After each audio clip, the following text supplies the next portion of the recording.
Love marriage করলে বাবা মায়ের সম্মতি কি জরুরি, বা লাভ ম্যারেজ করলে কি বাবা মায়ের সম্মান কমে? অবশ্যই কমে। সিরিয়াসলি? হ্যাঁ, আমি প্রেমের পক্ষে, কিন্তু প্রেম করে ভেগে গিয়ে বিয়ের বিপক্ষে। মেয়েদের জন্য বলছি যে আমি মনে করি যে তুমি তোমার বাবার অসম্মতি হয়, অসম্মান হয় এমন বিয়ে তুমি করার অধিকার রাখো না। কারণ একটা মেয়ের পা থেকে মাথা পর্যন্ত তার নিজের যতটুকু সৌন্দর্য, বুদ্ধি, কষ্ট, আগ্রহ, আকাঙ্ক্ষা, ভালোবাসা, তার সবটুকুর ডাবল থেকে 100 গুণ বেশি থাকে ওই মেয়ের বাবার মধ্যে।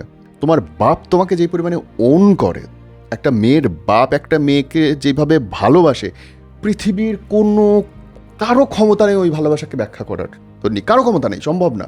আমি একটা মেয়ের বাবা, আমি খুব হাড়ে হাড়ে টের পাই যে আমার মেয়ের একটা চুল আমার কাছে কতটা গুরুত্বপূর্ণ, তার তাকানো, তার চোখ, তার নখ কত বেশি গুরুত্বপূর্ণ আমার কাছে। ওই মেয়ে যখন আমার অসম্মতিতে, আমি কি চাইবো যে আমার মেয়েটা এমন কেউ তুলে নিক যে আমার চেয়ে বেশি আদর করবে, সম্মান করে রাখবে, শ্রদ্ধা করবে, ভালোবাসবে, না প্রোটেক্ট করবে। ভাই, আমার মেয়ে যখন বিয়ে হবে, আমার বয়স তখন 40-50, মানুষ চেনার ক্ষমতা আমার মেয়ের চেয়ে আমার 10 গুণ বেশি। আমি কোটি মানুষ চিনি, ও চিনে না। ওরা আবেগগ্রস্ত। 23, 24, 18 বছরের মেয়ে কি চিনবে?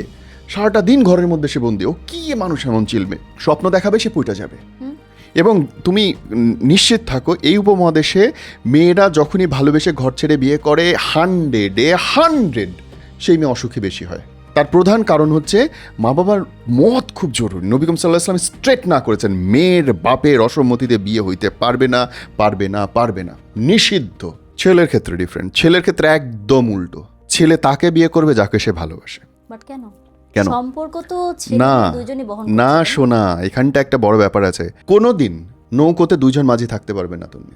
এটা তো দুজন আসতেছি মাঝির মতো না। আসতেছি আসতেছি কোনোদিন গাড়ির দুইজন ড্রাইভার থাকতে পারবে না। একটা মেয়ের সঙ্গে একটা ছেলের সম্পর্ক হচ্ছে দেনা পাওনার সম্পর্ক। ছেলেটা দেবে, মেয়েটা গ্রহণ করবে, এইটাই সম্পর্ক। ছেলে সারা জীবন দিয়ে যাবে। হ্যাঁ, আসতেছি সেই জায়গাটা, তুমি অনুভব করতে পারবা। একটা ছেলে কি দেবে? একটা ছেলে প্রথম দেবে হচ্ছে নিরাপত্তা। একটা ছেলে দ্বিতীয় দেবে হচ্ছে সামাজিক সম্মান। একটা ছেলে তৃতীয় দেবে হচ্ছে তার ঘর। চতুর্থ দেবে হচ্ছে ওই মেয়েটার জন্ম থেকে, মানে তার কাছ থেকে মৃত্যু পর্যন্ত দেখে রাখবার প্রতিশ্রুতি। আর কেউ দেবে না, কেউ দেবে না, শুধুমাত্র হাজবেন্ড দেবে। হাজবেন্ড দেবে। এইটা হাজবেন্ডের দায়িত্ব নৈতিকভাবে। এবং কার জন্যে দেবে? দেখো, বিয়ে একটা মেয়ের জন্যে এস্টাবলিশমেন্ট। আমি বিয়ে করছি মানে আমি প্রতিষ্ঠিত। একটা ভালো ছেলে দেখে বিয়ে করছে, ওর প্রতিষ্ঠিত, আর কিছু করাও লাগবে না। তুমি বেকার বসে আসো, তোমার হাজবেন্ড তোমাকে খাওয়াবে, কিন্তু আরামসে সম্মানের সাথে খাওয়াবে। আমাদের বাংলাদেশে তো প্রচুর হাউস। বাংলাদেশ কি, সারা দুনিয়ার নিয়ম এটা। দুনিয়াতেই আছে। মেয়েরা বিয়ে করা মানে প্রতিষ্ঠিত, আর ছেলেরা প্রতিষ্ঠিত হয়ে বিয়ে করে। রাইট। আমি যেখান থেকে আসতেছিলাম যে মেয়ে আর ছেলের সম্পর্ক দেনা আর গ্রহণ, দেওয়া আর নেওয়ার মধ্যে ছেলেটা কি দেয়?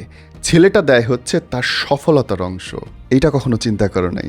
ছেলেটা কোথায় সফলতার অংশ দেয়? সে যখন একদম চাকরিতে ঢুকছে তখন সে বিয়ে করে না, কিন্তু একটা প্রমোশন পায়, 30-40 হাজারের কাছাকাছি বেতন যায়, তখন সে বিয়ে করে। তখন তার একটা সফলতা থাকে, ঝুড়িতে একটা গ্রেড উপরে উঠছে। আমার সফলতা কারোর সাথে শেয়ার করতে তার ভালো লাগে। যখন সে মেসে ছিল, এক বিছানা 10 জন ঘুমিয়েছে, তখন সে বিয়ে করে না। বিয়ে করে যখন সে নিজে অন্তত একটা রুম ভাড়া নেওয়ার সুযোগ পায়। বাট তার মানে হচ্ছে, আসতেছি তো, তার মানে হচ্ছে সে যখন একটা রুম ভাড়া নেওয়ার সুযোগ পায়, তার মানে হচ্ছে সে একটা নিজের হোম করছে, হোমটাকে সে শেয়ার করতেছে, সে তার সফলতাকে শেয়ার করে। এবং যখন একটা পুরুষ সফলতাকে শেয়ার করে, তখন কার সাথে শেয়ার করবে তিনি? যখন সে শেয়ার করবে তার সবচেয়ে ভালোবাসার মানুষটাকে, যার জন্য সে সব করতে পারে নিঃস্বার্থভাবে। তার কাছে মনে হবে, একটা ছেলের কাছে মনে হবে যে আমি এই তোমার জন্য করতেছি, তো এটা আসলে আমি তোমার জন্য করতেছি, আমি আমার জন্য করতেছি, আমার ভালো লাগতেছে দেখতে, আমি যাকে ভালোবাসি সে আমার জিনিসগুলো উপভোগ করতেছে। ব্যাপারটা তো তাই।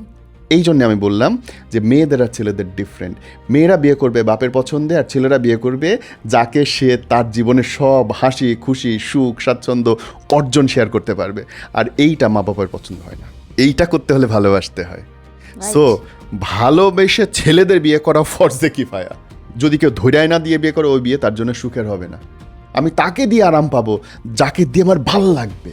একটা হুট করে মানুষ এনে দিয়ে বললো নে ওর সাথে আজকে আরাম কর, হবে না তো, ভালোবাসা জন্মাবে না তো নি। আবার মেয়েটা যদি সব ছাইড আরেকজনের সাথে গিয়ে শুয়ে পড়ে, বিছানা করে বিয়ে করে, এই মেয়ে কোনোদিন সুখী হতে পারবে না। কারণ এই মেয়েটার বলার দরকার পড়বে, ওর বাপের শক্তি ওর লাগবে, মরার আগের দিন পর্যন্ত ওর বাপের শক্তি লাগবে। ওই জামাইকে ওর হুমকি দিতে হবে যে তুমি এত বড় কথা বলো, আমার বাপরে গিয়ে বলবো। জামাই কিন্তু ভয় পাবে, আহ্লাদে হোক ভয়ে হোক, মেয়েটাকে সম্মান করবে। বুঝতে পারতেছো হিসাবটা?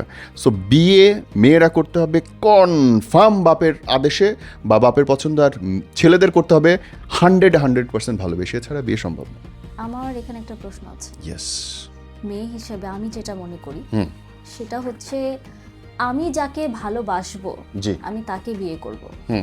যেই সংসারে ভালোবাসা নাই সেই সংসার বেশি দিন টেকে না। রাইট। আমি আপনাকে বিয়ে করলাম, আমি আপনাকে ভালোবাসি না, তাহলে আমি আপনার সাথে থাকবো কিভাবে? সকালবেলা উঠে আমার আপনার চেহারাটা দেখতে হবে। রাইট। আমরা যখন কাউকে অপছন্দ করি, এক সেকেন্ড ডার্লিং, আমি কিন্তু শুরুতেই বলেছি যে তুমি ভালোবাসতে পারবা কিন্তু ভালোবেসে ভেগে যেতে পারবে না। ভাবছি না তো। ছেলেটা মা বাপের অপছন্দে গিয়ে বিয়ে করার অধিকার রাখে, মেয়েরাকেরা। আমি এক্স্যাক্টলি লাইনটা বলেছি। মেয়েটা ভালোবাসবে কাউকে, পছন্দ করতে পারে কাউকে, তো আমাদের বাপ মায়ের কাছে বলবে, কি হবে? হ্যাঁ আসতেছি, বাপ মায়ের কাছে গিয়ে বলবে আব্বা আমি এই ছেলেটাকে ভালোবাসি, তোমরা কথা বলো, দেখো তোমরা দিতে চাও কিনা। বাপের পছন্দ হলে দিবে, না হলে না দেবে। মেয়েদের মধ্যে সবচেয়ে বড় সৌন্দর্য আল্লাহ পাক যেটা দিছে, তারা ভালোবাসা জন্ম দিতে পারে, যেটা আমরা পারি না। ওভারনাইট 7 বছরের প্রেম, 8 বছরের প্রেম, বিয়ে হয়েছে, পরের দিন আরেকজনের সাথে বিয়ে হয়ে গেছে বয়ফ্রেন্ডের ছাইটা, পরের দিন দেখবা জামাই নিয়ে হেভি ফুর্তিতে ছবি দিতেছে, with my love of my life. এটা মেয়েরা পারে, এবং এটা যদি তারা না পারতো দুনিয়া চলতো না।